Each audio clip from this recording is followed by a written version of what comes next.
All right, how's everyone doing today? We're going to teach you bar chords and why you should learn them and how they're going to change your whole guitar journey. Um, Start off with the acoustic is definitely a lot harder for bar chords and just learning the guitar in general as a beginner. It's just a lot harder to get the pressure down. Action's always going to be a little bit higher on acoustics, and you might just get different sounds on that. So on the electric, of course, the action is going to be a little bit lower, and your pressure is not going to be so much to make any kind of sound that might sound actually decent when you put it through an amp. Anyways, on that comment, I tried to portray it the best way I could. Um, One of my first tips is going string by string. I think most of bar chord learners are going to learn the F first. I'm just going to stick with that. Just go string by string. If you hear it mute out, obviously you need to put more pressure on it. So I'm going to try to simulate that here. So, not getting these first two strings there. So just add a little bit more pressure to it. Alright, I did say some guitars like the Strat will have the line on the back of the neck to help you position the thumb, because your thumb posture is going to have a lot of effect on it. Because obviously if you try to make any kind of shape on the guitar without your thumb, you're not going to get a lot of that anchoring. So your thumb really anchors it all together. The main reason why it's going to change your guitar journey is because it helps you learn notes. I know a lot of beginners would like to ask or try to study the whole fretboard for every note. And you could do that. I don't know how your mind works, but I learned a lot of the notes on the fretboard because of bar chords. Okay, so like this one, the F. All the root notes for this bar chord shape is going to be on the fat E string or the 6th string. So this is an F chord. This could be an F note. And obviously we know these two strings are the same. The 6 and the 1 are both E. So this and that is both going to be F. So all the bar chords that you do, once you learn the root notes, it's going to be the same. The 1st string and the 6th string. So just quickly we have F.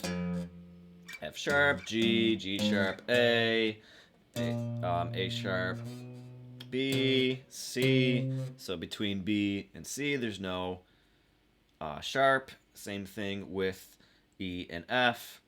So here's E again on the double 12th fret there, and then E to F. So there's no E sharp, right? It just goes right to the F, which is why we have open E, and then right to the F.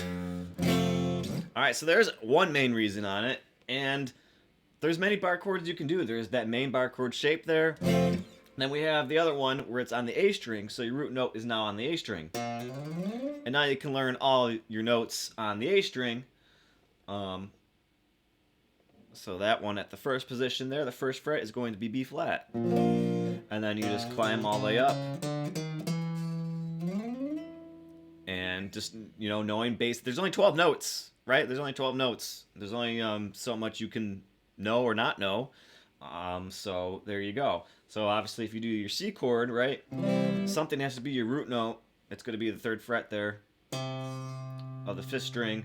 So if you do your bar chord, it's going to be right there.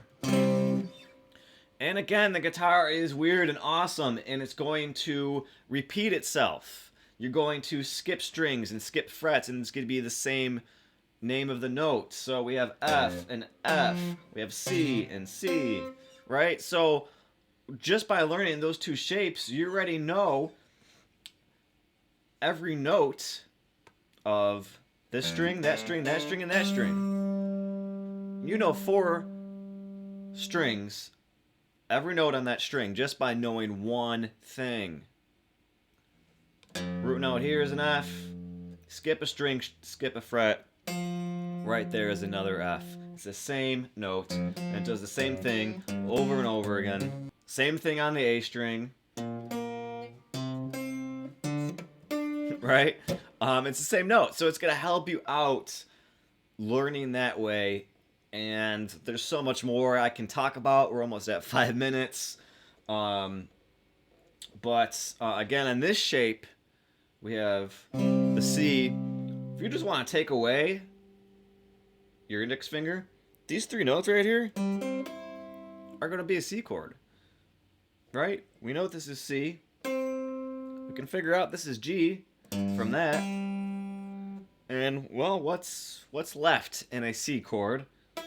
Hopefully you know, but it's going to be an E. So that's another quick way of learning the notes on the fretboard. Making the chord, trying to figure out what we got so far of the chord. What else are we missing? We're missing this note right here. Okay, I can, do a little equation in my head and figure out this is an E.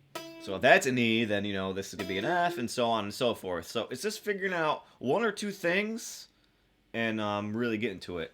I also want to mention the sound you're getting. Right now we have a D chord, right?